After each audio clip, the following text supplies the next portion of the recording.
Welcome back to the Explanation Pro. Today I'll recap a drama film called Warhorse. Spoilers incoming. In the year 1914 in Devon, England, horses are auctioned in the marketplace to sell for livestock. Ted Narracott, a war veteran and farmer, is looking for a plow horse for his field, but a young beautiful half-thoroughbred horse catches his eyes instead. As the bidding starts for the young horse, Ted gives his first bid, but his landlord, Lyons, bids higher each time he does. With Ted's pride on the line, he bids on crazy figures that costs him too much. Ted wins the bidding but regrets it the instant he gives the money for the young horse. When he reaches home, his wife is utterly disappointed, for they wanted a plow horse, but Albert, their son, wants to keep it and promises to train it to plow. Rose gives in, on the condition that it must learn to plow within a month or she'll send it back. Albert then starts to tame it by feeding it, even giving the horse a name called Joey. For days, Albert dedicates all his effort and time into raising it and helping it familiarize with how he calls Joey, by using his hands to make bird sounds. Through the days, they create a wonderful bond and Albert grows attached to Joey like his own kin. One day, Lyons visits the Narracott household to collect their rent, but the payment is not enough. Thus Ted promises to give back the remaining of it after the harvest by planting the bottom field. Lyons doesn't believe it at first, as the bottom field is a hard ground full of rocks, but Ted firmly insists. Thus Lyons extends the due date. If they fail to give it back, they will lose the farm. After the encounter with Lyons, Ted tries to take matters at hand with Joey, but Joey refuses to cooperate with him. This frustrates him even more, thus he attempts to end Joey's life. Fortunately, Albert convinces Ted that he will train Joey to plow and that they will get it done. Ted lets it go and Albert begins to train Joey. For the whole day, Albert teaches Joey how to plow but fails a few times. Eventually, the village people heard the news and gathers around the field to cheer Albert. By doing the impossible, Lyons insults them and even discourages Ted, but Albert is determined to prove that Joey can do it. In a little while the rain starts to pour, but it didn't stop Albert. Instead he sees this as an opportunity. With the help of the rain, the ground softens and this helps them plow smoothly through the field. The remarkable teamwork of Albert and Joey make the impossible a possibility against all odds, and most of all, Joey gets to stay with the family. After a whole day of plowing, Rose helps care for Albert and Joey. Rose shows Albert his father's campaign pennant as a sergeant, 7th Battalion of Imperial Yeomanry, with 2 honorable medals, but Ted takes no pride in it, for he refuses to be proud of killing. Albert is inspired by his father's honor and would like to do the same someday. Time passes and the field is ready for harvest. Albert then spends more time riding Joey and even tries to show off to Lyons' son, David, but he fails and embarrasses himself. It seems like luck is not on Ted's side as the storm washes over their crops, destroying everything at the field. Ted is discouraged at the sight of his field and loses hope on the possibility of paying their rent. The next thing they know, the peaceful life in England is abruptly disturbed by the news of war with Germany. With things turning unfavorably, Ted sells off Joey to the cavalry in exchange for money to survive the farm. Albert refuses to give Joey away, but it's too late. Captain James Nichols has bought it for 30 guineas. Captain Nichols kindly entreats Albert to let Joey go and that he promises to care for him, and if given the chance, he would return Joey to him. Albert then bitterly bids Joey his farewell by tying his father's pennant on him and promises that they will see each other again someday. When Joey reaches the army camp, he meets fellow horses who are also sold to be mounted by the soldiers for battle. Joey is overwhelmed by the sight and panics. Perkins catches him and calms him down. Joey meets with Topthorn, a splendid horse just like him, but they did not hit it off right away as Topthorn is a rather competitive horse.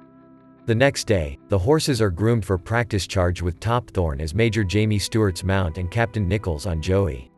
As they practice with the horses, Joey and Topthorn competitively race to cross the field first. Topthorn has always been the fastest, but this time Joey takes the lead in the drill. Captain Nichols then writes a letter and draws Joey for Albert before they cross the channel to fight the Germans. The next day, the army heads to France as they prepare for battle. They plan a strategy to conduct a surprise attack against the Germans and are confident to push through immediately. Before they head out, Major Stewart gives an inspiring message to encourage the hearts of soldiers in devotion to fight for their motherland. When it's time to fight for battle, they surprise the Germans with their attack, taking them off guard at their camp, which lead to a bloody encounter. The British Army might have the upper hand at that moment, but they are also surprised when machine guns at the forest are used against them. The tables have turned and the British Army is overcome by the German machine guns. Captain Nichols dies in action while Major Stewart is trapped by the enemies and they lose the battle. Joey and Topthorn are also captured. Then a medic soldier, Gunther, sees them as a possible aid in carrying injured soldiers, thus they put harness on the two horses. Topthorn refuses to put it on at first, but Joey shows him how to put it and he follows along. Back at England, Albert receives a letter from Captain Nichols and inside is his sketchbook of Joey and a message from Sergeant Perkins that brings the news of Captain Nichols' death. Albert is disheartened by the news and worries about whether Joey survived the war. At the German camp, they receive full marching orders to go to the front lines that night. Gunther is instructed to stay in camp while his brother, Michael, goes for battle. Gunther does not want Michael to go because he promised their mother that he will keep him safe, but Michael insists and wants to prove himself. Gunther gives in and gives him the pennant for luck, hoping he will return safely. Gunther, still unable to let his little brother go, decides to break the orders and escape with Michael. He takes Joey and Topthorn with him. He swerves through the line of soldiers and takes Michael with him, and together they escape to the windmill to temporarily rest for the night. The boys settle in for the night, and Gunther assures Michael that it is better off this way than to send him off to his death. A few moments later, the German army catches up to them where they are instantly killed. In the morning, a young girl named Emily finds the two horses at the windmill near her home. Emily shows the horses to her grandfather, who seems to deny and keep the knowledge of war from her. Emily renames them as Francois and Claude, but her grandfather tells her they belong to someone else. Emily is aware that they might be someone else's, but until then they're hers. Her grandfather warns her about her fragile bones and worries that she might break if she rides the horses, but Emily is a stubborn girl and does what she wants. The next day Emily teaches Joey how to jump on fences by demonstrating it, but Joey fails a few times. While Emily attempts to ride on Joey, a convoy of army vehicles enter their land. Grandfather instructs Emily to hide the horses as the army with the civilians order the people to take food supplies at the place. They take everything from strawberry jams to the fresh crops, invading their humble home. They also attempt to look for livestock, but Emily successfully convinces them that they have none to give. The next morning, the grandfather gives Emily her birthday gift, which is her mother's saddle that he hid for a long time to not encourage Emily, given her sick condition. To try the gift, the grandfather allows Emily to ride Joey and to return back the moment she arrives uphill. Moments later, Emily didn't come back and Topthorn rushes to go to her. When the grandfather reaches the top, he sees Emily surrounded by the German army. The army forcibly takes the two horses, which leaves Emily heartbroken. The horses are then given to Friedrich's care and he seems to like Topthorn more. Moments later, the other horses are used to carry the artilleries and they didn't last long. One of them collapses and is killed immediately. Friedrich is ordered to bring another horse, Topthorn, to replace the dead horse, but Friedrich explains that it is injured and cannot do the task. Suddenly, Joey comes to its rescue and offers himself. He is then hooked up at the front to pull the artilleries. Joey remarkably finishes the job but is extremely strained from it. The machines are then used to fire at the area of the British Army. At the Somme, the British Army are preparing for battle at the trenches. Albert, along with his friend, Andrew, volunteers for the army. David mocks Albert for imitating bird sounds to find Joey, but he isn't embarrassed to do it. As they are almost released for battle, the sergeant orders Andrew to shoot anyone who dares to retreat from battle. The army charges across no man's land to reach the German lines and a lot of soldiers die from the encounter. David is shot and Albert rescues him by hiding him somewhere safe. David feels indebted to Albert, but Albert assures him that Devon boys should help each other no matter their past. At the British trench, some soldiers inevitably retreat out of fear. Andrew feels compelled to perform the order to shoot them but chooses to head for the battleground instead. Albert courageously reaches the German trench by bombing them. Surprisingly, he sees no living German soldiers around the area. He is then joined by other troops alongside Andrew. They thought that things are finally turning in their favor, but unfortunately, the Germans release gas in the area which threatens them. Back at the German army, Friedrich notices that Topthorn is in a poor condition and he requests to the officer to let the horses rest. The officer doesn't allow it, but Friedrich sneaks them to a corner to let Topthorn rest, but he falters to the ground and dies. Then a British tank suddenly overtakes the area and the German army takes Friedrich with them. The tank corners Joey, which makes him panic, but luckily Joey makes a run for it by galloping over it. Joey escapes and desperately runs through the German trenches fearing the bombs. He then makes his way across no man's land to the British lines. but he entangles himself between the wires of the fences, which ultimately immobilizes him. The next morning, the British soldiers see Joey trapped at no man's land. The other troops join in to call his attention, but Joey is unable to respond. Then, one of the British soldiers named Colin bravely decides to help Joey out from the wires by raising a flag at the enemy to let him through.